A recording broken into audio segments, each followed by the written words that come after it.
নমস্কাৰ সাকসেছ আসাম নামৰ ইউটিউব চেনেলটোলৈ আপোনালোক সকলোকে পুনৰবাৰ স্বাগতম জনাইছো। অসম চৰকাৰৰ চাকৰি স্বাস্থ্য বিভাগ অসম ডিএমই আসামৰ ফালৰ পৰা মুকলি কৰা গ্ৰেড 4 পোষ্টসমূহ কেনসেল কৰিলে।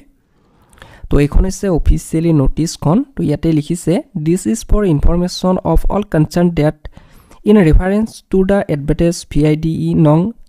তো ইয়াতে আপোনালোকৰ এডভাৰটাইজ নংটো লিখা আছে। তো 2023 ফেব্ৰুৱাৰী 1 তাৰিখে এই এডভাৰটাইজমেণ্টখন প্ৰকাশ পাইছিল। তো different grade 4 post in Nalbari medical college and hospital, Kokrajhar medical college and hospital, Nagaon medical college and hospital. তো এই তিনিখন মেডিকেল কলেজৰ ফালৰ পৰা মুকলি কৰা গ্ৰেড 4 পোষ্টখিনি আপোনালোকৰ Assam is hereby cancel. তো আপোনালোকক কেনসেল কৰি দিলে। তো হয়তো আপোনালোকৰ কেইদিনমান পিছতে পুনৰ ৰিএপ্লাই হ'ব পাৰে। তো সেইটো এটা আশা আছে। তো হয়তো আপোনাৰ নাহিবও পাৰে ৰিএপ্লাই। তো আমি সেইটো পিছতহে গম পাম। আৰু যদিহে আপোনালোকৰ কাৰণে পুনৰ কিবা আপডেট আহে তো আমি আপোনালোকৰ কাৰণে ভিডিঅ' আগবঢ়াই থাকিম।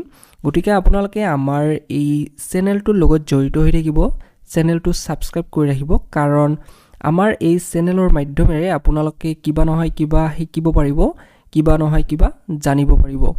তো ভিডিঅ'টো এইখিনি আছিল আপোনালোকক দিবৰ বাবে। ধন্যবাদ।